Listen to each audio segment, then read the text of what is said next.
As a leader in academia, government, and philanthropy, Dr. David Blumenthal has improved the health of aging Americans. Dr. Blumenthal is a Harvard-trained primary care physician who as an academic cared for patients with chronic conditions, directed the Institute for Health Policy, taught at the Kennedy School of Government, and served as the senior vice president at Brigham and Women's Hospital. In 2009, President Obama appointed Dr. Blumenthal as the country's 4th National Health Information Technology Coordinator. There, he quickly transformed the scale and scope of that office through the HITECH Act. By leveraging technology through the $29 billion HITECH Act, Dr. Blumenthal led an unprecedented effort to improve the health of Americans and the performance of our healthcare system. After modernizing healthcare communications for the country, Dr. Blumenthal was named president of the Commonwealth Fund in 2012. 99 years ago, a woman, Ms. Anna Harkis, established the foundation with a $10 million gift. Today, the mission of the Commonwealth Fund is to promote a high-performing health system that achieves better access, particularly for society's most vulnerable and the elderly. Few, if any, are more thoughtful and dedicated to improving the health of aging Americans than Dr. Blumenthal. Please join me in welcoming Dr. David Blumenthal as the keynote speaker for the 2017 d.health Summit.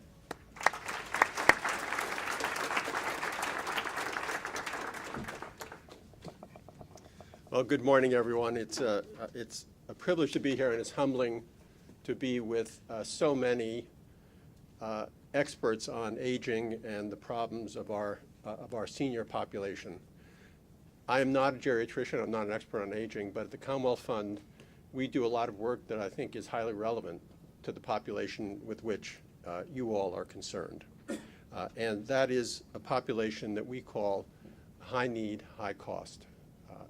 These are the people in our society who right now are occupying an enormous amount of attention for very good reasons. Many of them are elderly, and I will give you a profile of them in a moment.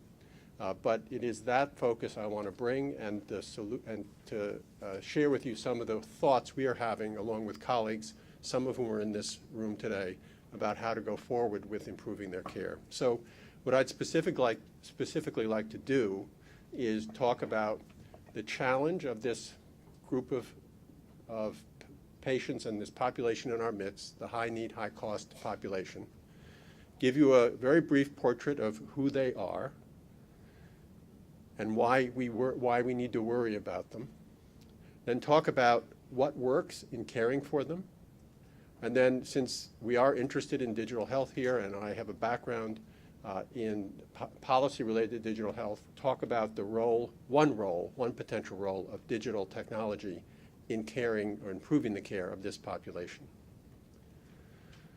So there are many ways in which taking care of our high need, high cost patients is the holy grail of healthcare delivery and of healthcare policy. And the reasons for that are very simple. The first is that this is an incredibly vulnerable group of people. You've heard stories from Shelley about some of those individuals. We all know them. They are our uncles, our aunts, our parents, our grandparents. Sometimes they are ourselves. But there are other reasons that grab the attention of policymakers and of healthcare system leaders, and their attention is a resource that we can take advantage of. And this is one reason why they care about, and many of us care about this population. They account, 5% of our population accounts for 50% of all the dollars we spend on healthcare. That's an enormous fact, an enormously important fact. We are not alone. This is a universal phenomenon in the developed world. So just for example, in Ontario, a little to our north here, 5% of the population accounts for 51% of hospital and home care services. Even separated by an ocean, our friends in Scotland face the same challenge. 2% of their population accounts for 50% of their spending in hospital and pharmacy resources. I expect that if you went to France or Germany or the Netherlands or increasingly China, you would find the same phenomenon. This group of patients, this group of individuals, is a group that we absolutely have to understand and care for better if we're going to be successful. Another way of saying that is a high-performing health system has to perform for this population. And that is what's galvanized our attention at the Commonwealth Fund, because we are interested in creating a high-performing health system. Who are these individuals? Well, as I said, we know them personally. We know many of them. They're part of our lives. But they also have an epidemiologic characteristic. They tend to be older. They're disproportionately over 65. They also tend to be less educated. They're much less likely to have high school degrees than the average American. They tend to be poor, more likely to have incomes less than 200% of the poverty level. And in our society, where not everybody, most people don't have public insurance, in our society, they tend disproportionately to be insured through Medicare and Medicaid.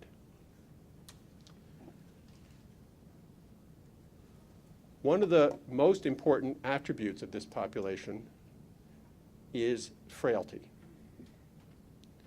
Now, I know in the audience, for example, Terry Fulmer and Linda Freed, who I saw can write the book on frailty. I'm a newcomer to thinking about frailty, but it's become clear in our work using national databases that frailty is a defining characteristic of this vulnerable population.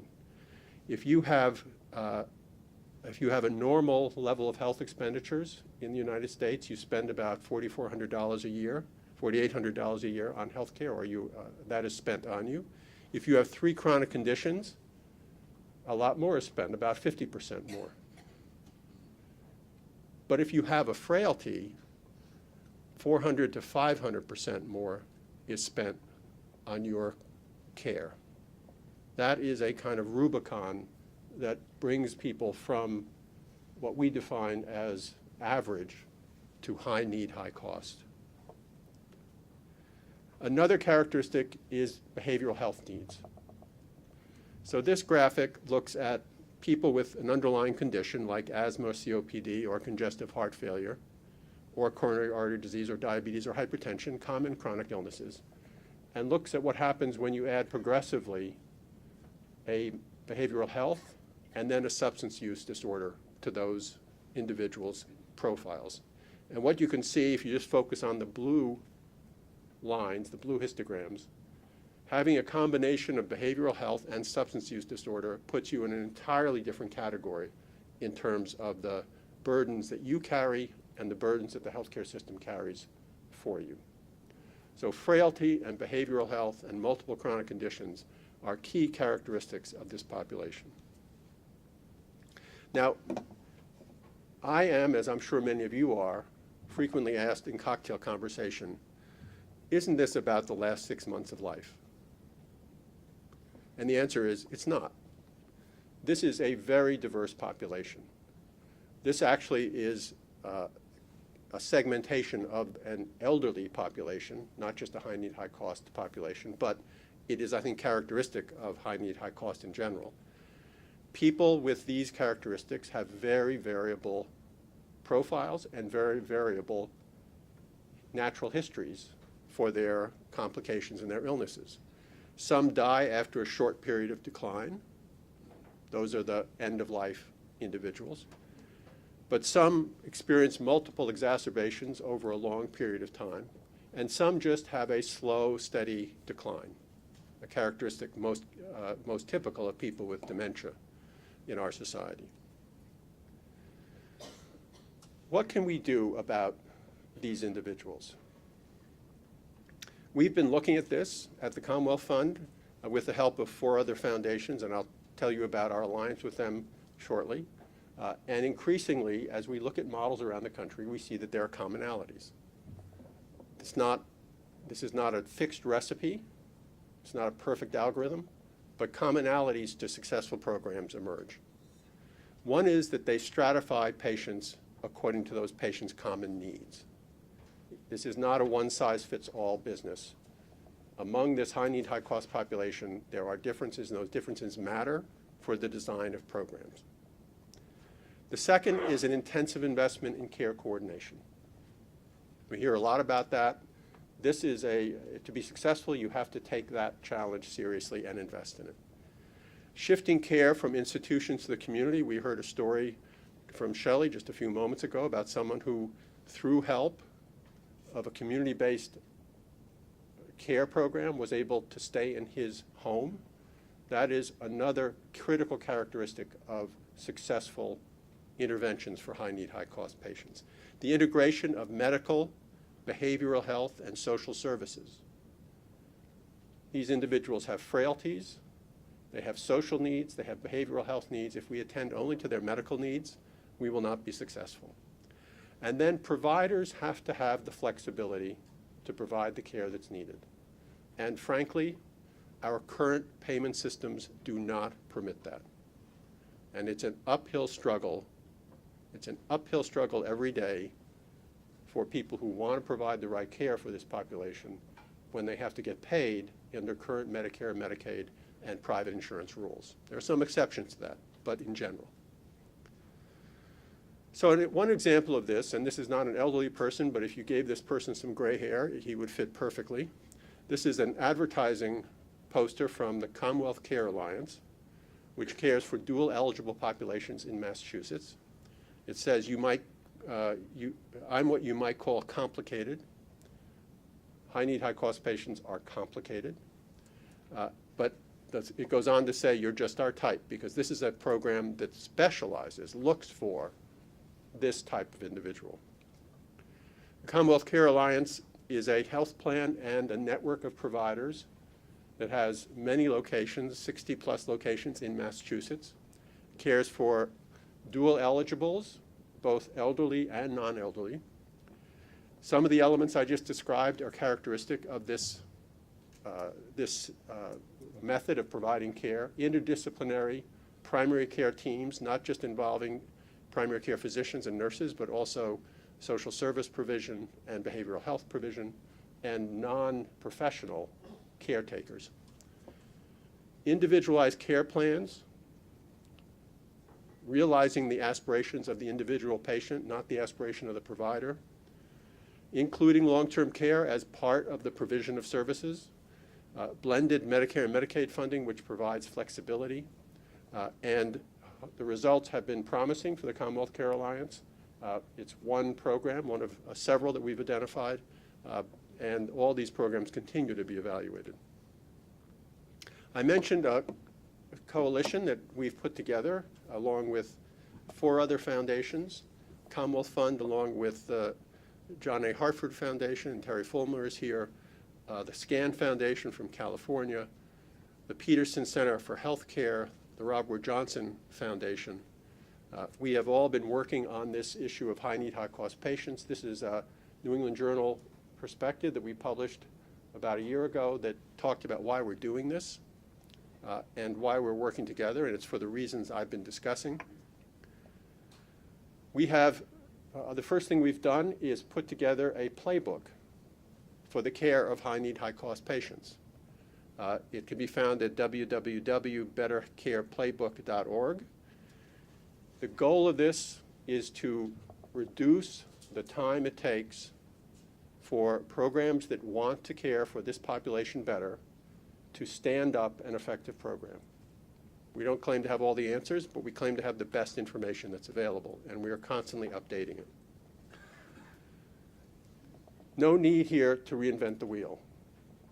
There are hundreds of providers around the country, and I also could say around the world, that are dealing with this issue right now because they are being reimbursed in a new way. They are sharing risk, both risk for health care and for cost of care and for outcomes of care. They are sharing risk with payers, most commonly Medicare and Medicaid, to a lesser extent private insurance. And the first thing they want to do once they are in that position is figure out how to care better for this population. So we want to be there to help them.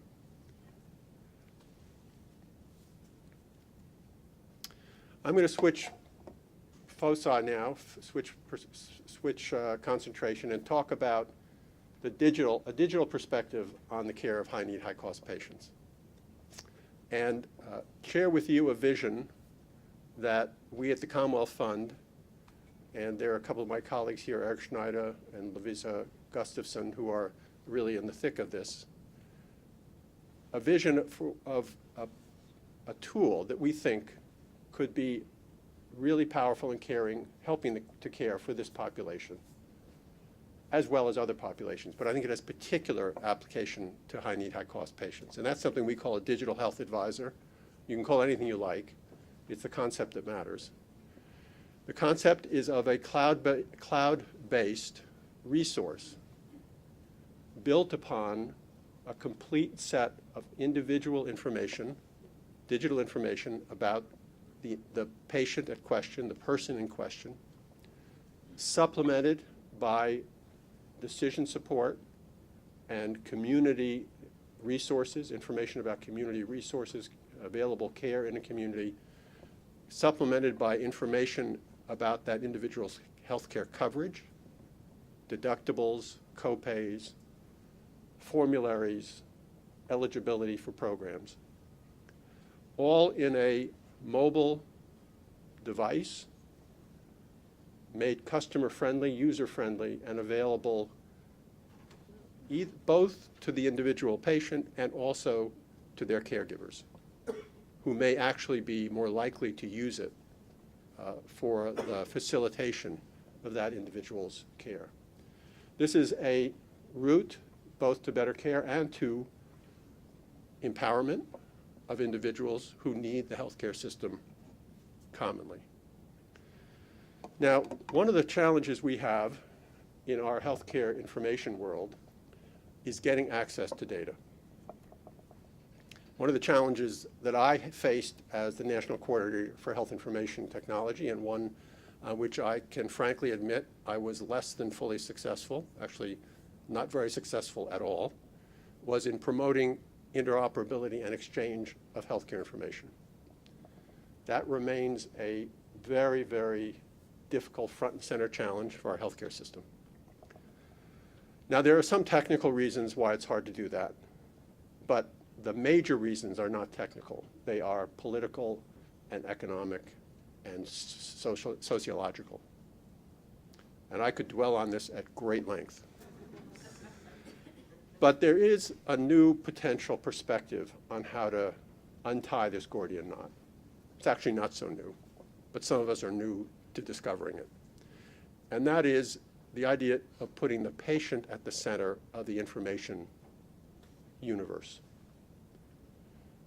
This picture of an orchestra with a conductor, imagine the patient as the conductor of information exchange, having control over the score and directing the orchestra about its role, rather than being at the beck and call of the orchestra. Now, this is maybe frightening to some of you, the idea that you would actually be in control of your health information. It would frighten me. I can't keep track of my car repair documentation, much less my own healthcare record or that of my family. Most Americans could not manage this and would not want to manage it. But if you give them some help, and this Mount Rushmore reference is to the idea of trusted data stewards, basically agents who serve individuals who are interested in controlling their health information and provide the organizing services, the facilitating services, the custodial services. This is a realizable vision, and one that could be supported by a reasonable business case. Now, some functionalities are required to make this happen, and these are non-trivial. They will require a lot of work and a lot of experimentation. The data has to be protected. That's part of the trust task. It has to be transferred effectively. That is a technical issue which is eminently soluble and in fact is being solved right now in real time. We need decision support, which is another word for machine learning and artificial intelligence embedded in the cloud in direct support of the individual who needs help managing their data. And it has to be consumer friendly. It has the design of this product has to be customer oriented, not provider oriented, but customer oriented. We are fortunate that recently, very quietly, with little fanfare, our Congress, so tied up with so many complicated things, did one thing extremely well and extremely effectively, and that as part of the 21st Century Cures Act, it put in place very strict new penalties for blocking the transfer of information from one electronic record source to another, very substantial financial penalties to organizations that interfere with information transfer, mandated the creation of a trust framework for organizing that data and stewarding that data. I talked earlier about trusted data stewards. The Congress has begun to create the framework for that. It placed a much higher priority on consumer access to information by requiring that something called APIs be available as part of portals that providers have for patients' electronic health information. And it renewed the effort to create standards that enable data to be transferred. So there is political support, really regardless of party, for this approach. This is on the pathway toward effective data transfer. And I just want to conclude by saying that the Commonwealth Fund, along with an alliance of providers and insurers and consumers, is trying to create the pathway to consumer-directed exchange that we believe could lay the groundwork for a digital health advisor or something by that name that empowers patients to take more control over their health care, especially the patients who use the healthcare system most, the high need, high cost, including elderly patients.